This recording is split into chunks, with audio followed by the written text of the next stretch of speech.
Garuda commando दे रहे पहरा, Asia का सबसे सेफ एयरबेस बना शेख हसीना का नया ठिकाना। आसमान में हर पल उड़ते हेलीकॉप्टर, गरुड़ कमांडो का सबसे मुस्तैद पहरा।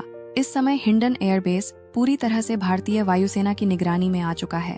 पूरी तरह से हिंडन एयरबेस को अपने सुरक्षित घेरे में लेते हुए वायुसेना ने पक्का किया है कि शेख हसीना को सुरक्षित रखा गया। शेख हसीना बांग्लादेश छोड़ भारत तो आ गईं, लेकिन अब तक उन्हें मिल रहे संरक्षण के पीछे भारतीय वायुसेना के गरुड़ कमांडोज की भूमिका सबसे महत्वपूर्ण है। हिंडन एयरबेस एशिया का सबसे सुरक्षित एयरबेस माना जाता है। वो एयरबेस जिस पर भारतीय वायुसेना का फुल कंट्रोल है, जहां से वायुसेना सबसे ज्यादा संचालित होती है, जहां पर भारतीय वायुसेना के एक से बढ़कर एक विमान और फाइटर जेट मौजूद हैं। नमस्कार फ्रेंड्स, मैं नैन्सी कुशवाहा, आप देख रहे हैं डायनामिक एलिमेंट्स। हिंडन एयरबेस को क्यों चुना गया? शेख हसीना ने अब तक भारत नहीं छोड़ा है। खबरें थीं कि शेख हसीना बांग्लादेश से लंदन जाएंगी। इसके लिए उन्होंने सबसे पहले भारत आना चुना। भारत आने के बाद शेख हसीना अभी तक यहाँ से नहीं गई हैं। किसी सेफ जगह उन्हें ले जाया जाए, इससे पहले उन्हें हिंडन एयरबेस के सेफ हाउस में रखा गया है, जहाँ पर हर पल उनकी संरक्षण के लिए गरुड़ कमांडोज मौजूद हैं। हिंडन एयरबेस का सेफ हाउस किले में तब्दील हो चुका है। शेख हसीना के बेटे ने क्या कहा? बता दें कि शेख हसीना इस समय भारत में है। वह सुरक्षित हिंडन एयरबेस पर एक सेफ हाउस में रह रही हैं। बांग्लादेश में तख्ता पलट के बाद हसीना गाजियाबाद के हिंडन एयरबेस पर उतरी थीं। तब से वह यहीं रह रही हैं।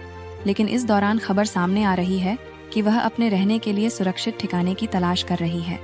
इस संबंध में शेख हसीना के बेटे साजिब वाजेद ने मीडिया से बात करते हुए कहा कि वह किसी भी देश में शरण नहीं लेने जा रही हैं। उन्होंने ये भी कहा कि वो किसी देश से शरण के लिए अप्रोच नहीं कर रहे हैं। दावा किया जा रहा था कि उन्होंने ब्रिटेन में शरण के लिए आवेदन किया है। इसके अलावा ये भी दावा किया जा रहा है कि शेख हसीना सऊदी अरब, संयुक्त अरब अमीरात भी जा सकती हैं, इन देशों में शरण ले सकती हैं।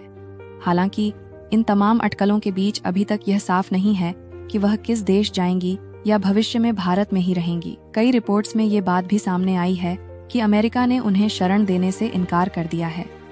अभी मुख्य रूप से ब्रिटेन, फिनलैंड, सऊदी अरब जैसे 3 देशों के नाम सामने आ रहे हैं, लेकिन अब तक यह स्पष्ट नहीं है कि शेख कहां जा रही हैं।